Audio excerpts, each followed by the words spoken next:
Now, what is a U-boat Type 23? So this section here will have the propeller. Front end, you've got the torpedo tubes just there. You've got these large sections here, which would be for the stand. So they instruct you to use 0.3mm wire for the handrails, and that's not included. Hello, I'm BJ from Hearns Hobbies, and today I'll be looking at this special hobby, or in this case, it is Special Navy. This is a 1/72 scale U-boat Type 23. And this is part number 72001. So this is the first in the 72nd scale ship range. Now, what is a U-boat Type 23? Well, Type 23 is quite a late U-boat design. This is, I think they started consideration in 1943, and they were finally operational in 1945, with over 900 planned to be built, but 60 being completed and 6 only being sent out on missions. And they were quite successful. And the idea of these little boats is they were quite small, so they were called coastal submarines. So they didn't go out into the open ocean. But this new design used a lot of high technology battery power. They did have a diesel engine as well. But with the design, they were able to stay submerged for most of the time they were out at sea, with a special snorkel design for the diesel. So the diesel engine could also operate as well. So let's have a closer look at what this is all about. So it's quite a big box. I mean, a 72nd U-boat, like the other U-boats, would be much bigger than this. This had a crew of about 14 from memory, and it had 2 torpedoes. And because this is so small, the torpedoes were actually loaded from the exterior. Now, it's a multimedia kit, meaning there's plastic, which is your injection molded plastic, as per your regular kits. There's resin parts, which are cast resin, and then also photo-etch parts for finer detail. Now, let's crack this open and have a look. Now, let's just gently lift this up. Okay, so it's not much, really, but there is enough here that'll give really nice external detail. Ships in general don't have a lot of detail. And, I mean, a large U-boat, I mean, there's not much shape happening on the exterior, say, on an aircraft in the same scale. But there is a lot of surface detail. Now, I've got the manual. Let's move this aside. Let's look at the most obvious parts first. We shall look at the hull. Hull is in 2 parts. So here we have the right side. So this section here will have the propeller. Front end, you've got the torpedo tubes just there. And these will be mated together like so. Now, I can't really show you how they would mate together because there's still all this sprue there. But you will notice that Special Hobby is a low production kit, so they haven't bothered putting in any locator pins or marks. But anything this large, you just need to be careful and just line it up as you go. And the best thing to do would be use liquid cement. Then you apply liquid cement at different stages, because as you can see, with such large moldings, you will have a little bit of a bow, so you can actually pull it together and glue it tight. So let's get in tighter and we'll see some of this surface detail. And I think they've done pretty well here. You can see some of the panel covers with rivets. These are all engraved panel lines. Got some reinforcing strip, which is proud of the surface. Some deeper detail there. You can see the closed torpedo tube hatch. As we move all the way along, there is some locating shapes here for the conning tower to be mounted on. All the way to the back. See some panel join marks. And this will be for the horizontal stabilizers. And then the propeller and then the rudder will be out the back here. So I think that surface detail is quite nice. It's all the way around. And for a generally simple shape, like a big hull of a U-boat, That already looks pretty impressive, and the actual length of it is quite nice too. That would be around about 40 centimeters, I'd guess. All right, let's put that aside and let's look inside the bag of parts. Now everything is put into this one bag, so I'll be careful opening it up and getting the parts out. So we have plastic parts for the stand, the conning tower, resin parts are in here as well. You can see how those resin parts are loose here, so I'll be careful because they can be quite delicate. There's one part inside this bag, photo-etch right there, and here's the molded plastic part. So let's move this aside and have a close look at the molded bits first. You've got these large sections here, which would be for the stand, conning tower with open sections, which is quite nice. A lot of U-boats, all these are actually sealed off, and if you want to get that sort of look, you need to mill all those out, but they're already there. I've got some stabilizers here, part of the decking, and the prop is right here. Let's get in a bit tighter and have a look at these details. Well, there's a propeller, 3-bladed prop. I think they also call these a screw. Propeller for a plane is called an air screw. Alright, there's the conning tower panels. Now there is a tube here with a door, and I don't know this particular U-boat enough to understand what this was for, whether it was just for access onto the deck. But there's all the fine cutouts you can see there. And these are all engraved panel lines as well. Now, most of the resin that I can see is designed to be part of the conning tower. And there will be railings as well. They're the stand components. Okay, so we've got 2 parts here for the hull to sit inside of. And then you've got 2 horizontal supports. There's a bit of decking there. This thing here, what is that? Is that a injection mark? If it is, that just needs to be lightly sanded and just a little bit of engraving to get the line back across there. Got the horizontal parts. So you can see these low production kits, they do have a bit of flash. So they're not going to be as refined.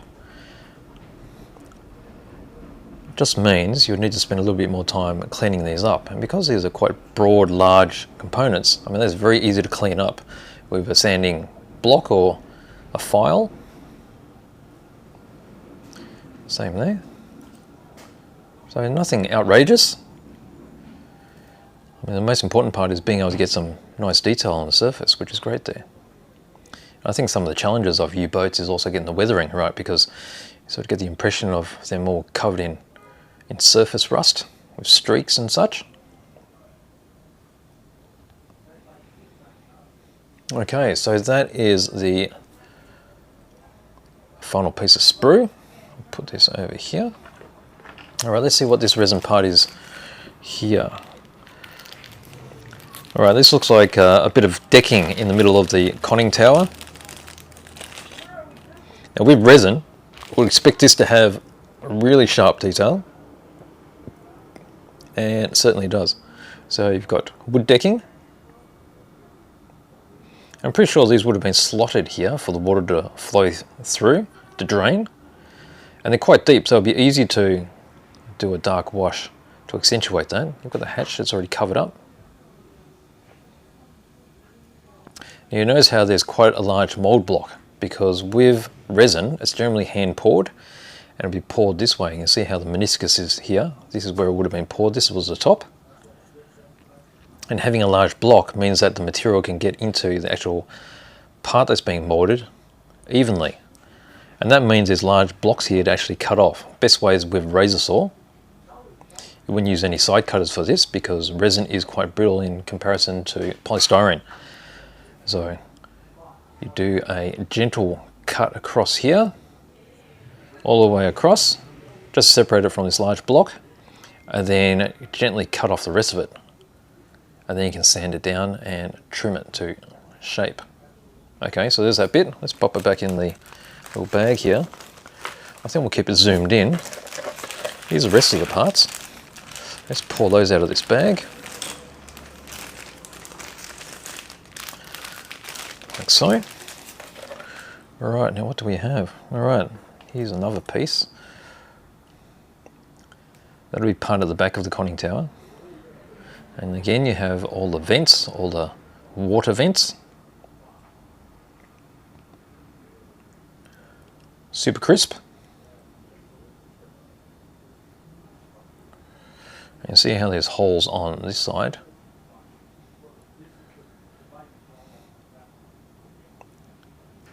Can't tell if they're air bubbles or not. So I'll check the manual later, because they look too round to be air bubbles, but you never can tell. Sometimes that can happen with resin cast, but they look pretty intentional. If you do get bubbles like so, you just fill them up. And if they're under the surface, it's best to open it up and then refill them. But again, you've got this huge mold block, so it just needs to be cut across here carefully and then trimmed off the rest. Alright, so there's that bit. Got another part here. Where's that? That'll be on the bottom, which is like the bow section. So if we've got the hole here, that'll sit right there, like so. And that's a nice solid piece of resin.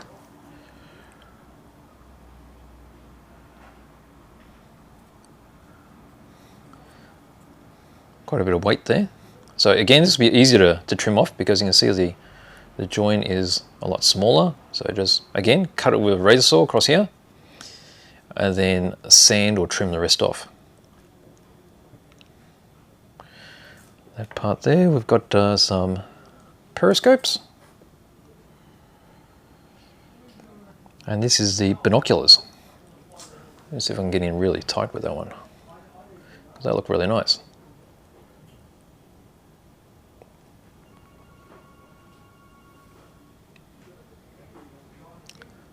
And then you can see the head of the periscope right there,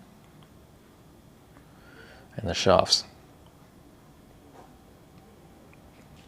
But these binoculars look really nice. They're mounted on the conning tower.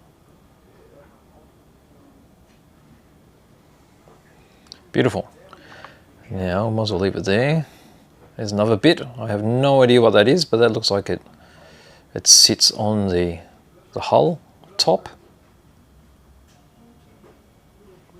Looks like an opening panel.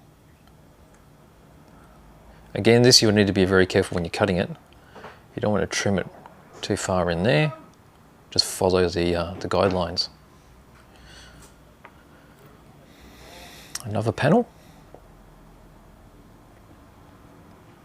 So best to check the manual, but I would suggest that these parts on either side are just part of the sprue for the molding process, and it will need to be trimmed across here. But again, pretty sharp details, as you expect out of resin. A few more bits to go, some smaller bits here.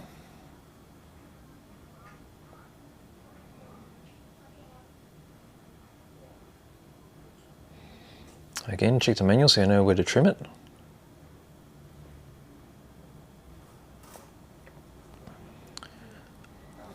Another part there.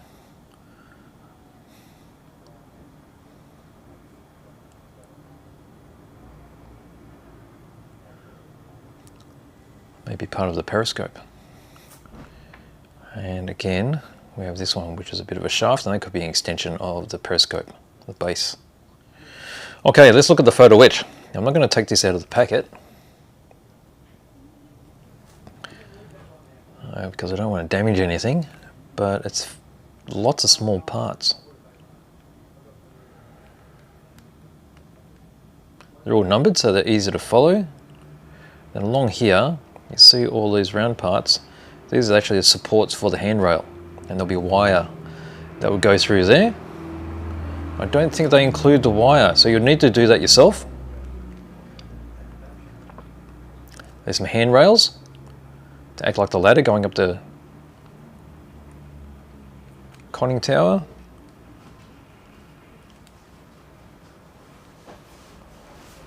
Various little bits, and it's quite a thick brass as well. Okay, so there are all your bits. Let's move all this out of the way. There's the all the screwy bits from the resin. All right, let's look at the manual. Take this out a bit. There we go. Let's get us focused. There we go. So we've got instructions in English and also Czech. So a little bit of the history of the Type 23. I find the profiles really interesting. So this particular submarine was meant to be faster than any other type because of the improved streamlining and such. We have a legend of all the parts. So your plastic parts, your resin parts, which they call polyurethane, and then your photo etch parts. There's also some clear film, which was also in the bag, which was here somewhere. It's here somewhere. So it looked like some clear acetate. Oh, it's still in the bag here. There we go. This one here. And I'm not too sure where that goes, but we'll find out soon. Let's leave that there so I don't lose it. All right, so we start working on some resin parts. So the PUR is for the polyurethane resin. PP is for the photo etch parts. So they're bits of the conning tower. All right, so various mesh and such. So you need to bend the photo etch. So this part goes onto this section. Now here's where those holes were, which I wasn't sure about, but they're right there. So they're fully intentional. So they're not air bubbles. Don't fill those in. We have the really long range binoculars. They go on their own mount. And you can see most of the sub-assemblies were built goes inside the conning tower. So there's a lot going on in this conning tower. You've got a little hatch. These bits here, which I have no idea what those are. This could have something to do with the diesel engine, I think. Alright, so here we've got the periscope going into place. There's a binocular and a binocular stand. We've got the hatch. So this hatch is that one on the front. A few little handles here, that's all photo etch. These are the sections where I was talking about the handrails. So they instruct you to use 0.3mm wire for the handrails, and that's not included. That's very easy to find. So brass wire from say K&S. So you just need to get a bit of that. Again, there's more. These look like antennas. So a little bit thicker, 0.5mm wire. You can see them there. Oh, here's a film here. So they're like glass windowets, I guess. So you can see, let's bring those out here again. So there they are. Actually printed on some acetate. There's actually 3 sections that have been printed, so there'll be one for spare. Some photo etch. And then here's all the rails for the like the ladder, I guess, to get to the conning tower. That's all photo etch. Again, we have the photo etch supports for the handrail, and the handrail, this is 0.3mm. So again, some brass rod would be fine. And we start putting together the hull sides, rudder, horizontal stabilizers, front end. Also this part here, I have no idea what that's called, but you do see that on some large ships as well. More photo etch details. Conning tower is glued onto the main hull, and you see how you've got those locating parts here, so they should just sit in the correct position. There's a bit of the resin and more of the resin on the hull. Part of the decking. Some more photo etch. And then there's a little antenna there, and then that's optional as well. But you can quite easily do that with some line of some kind, or stretch sprue. And you've got the base there. And there we go. We have a completed U-boat Type 23. So here's the camo and the markings. Now with the markings, it doesn't actually include any decals. So these will all be painted. And I think the great part of this is the challenge, there's another version, of actually getting the weathering right. I think that was really interesting. I mean, it's not quite a midget sub, but it's a little sub. So I had about, what was it, 14 to 18, I think, crew on board. So a little coastal, late World War II submarine. There we go. So that's the Special Navy 1 to 72nd scale U-boat Type 23. So I hope you enjoyed this unboxing, and if you did, please give me a like. And if you'd like to see more content, think about subscribing. We've got lots of stuff that we've opened. So there we go. I really like this kit. Thanks for joining me.